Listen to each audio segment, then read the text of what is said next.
There's a chart I saw recently that I can't get out of my head.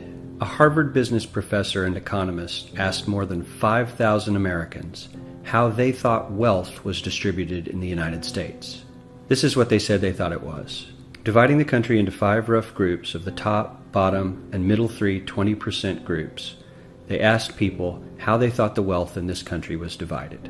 Then he asked them what they thought was the ideal distribution.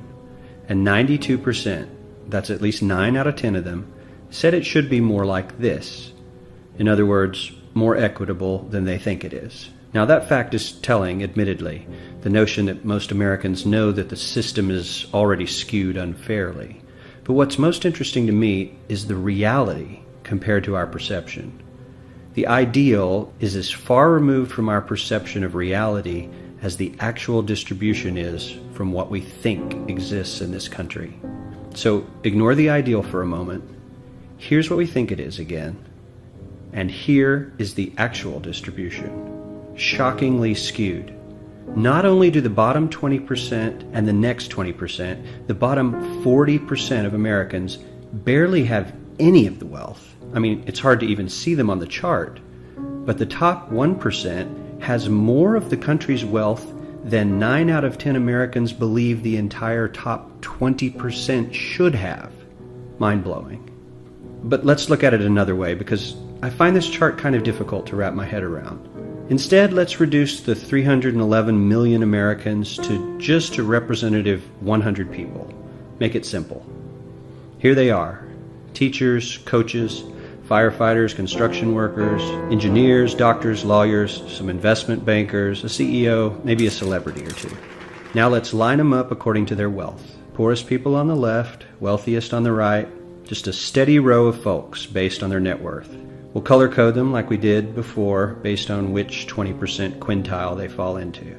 Now let's reduce the total wealth of the United States, which was roughly $54 trillion in 2009, to this symbolic pile of cash. And let's distribute it among our 100 Americans. Well, here's socialism, all the wealth of the country distributed equally. We all know that won't work. We need to encourage people to work and work hard to achieve that good old American dream and keep our country moving forward. So, here's that ideal we asked everyone about. Something like this curve.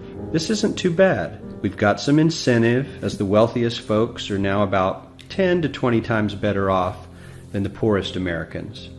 But hey, even the poor folks aren't actually poor, since the poverty line has stayed almost entirely off the chart.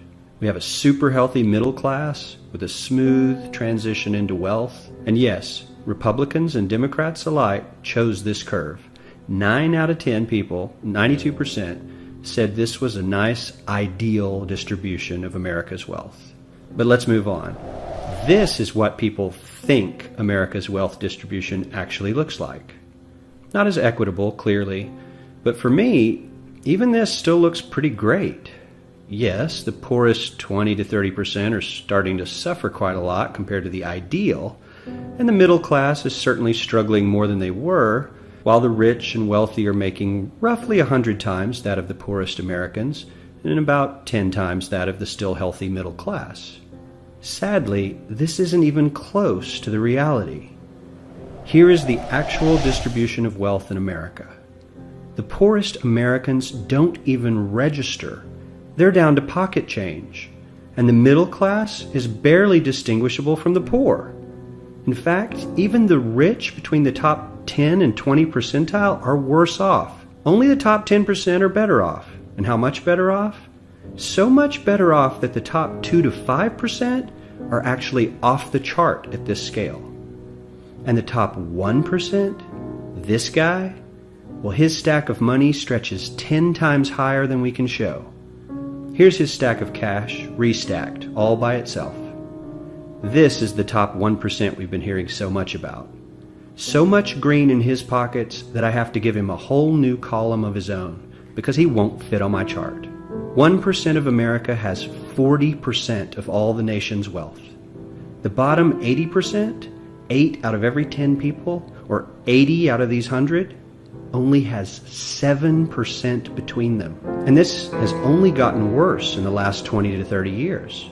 While the richest 1% take home almost a quarter of the national income today, in 1976 they took home only 9%, meaning their share of income has nearly tripled in the last 30 years. The top 1% own half the country's stocks, bonds, and mutual funds. The bottom 50% of Americans own only 0.5% of these investments, which means they aren't investing. They're just scraping by. I'm sure many of these wealthy people have worked very hard for their money, but do you really believe that the CEO is working 380 times harder than his average employee? Not his lowest paid employee, not the janitor, but the average earner in his company.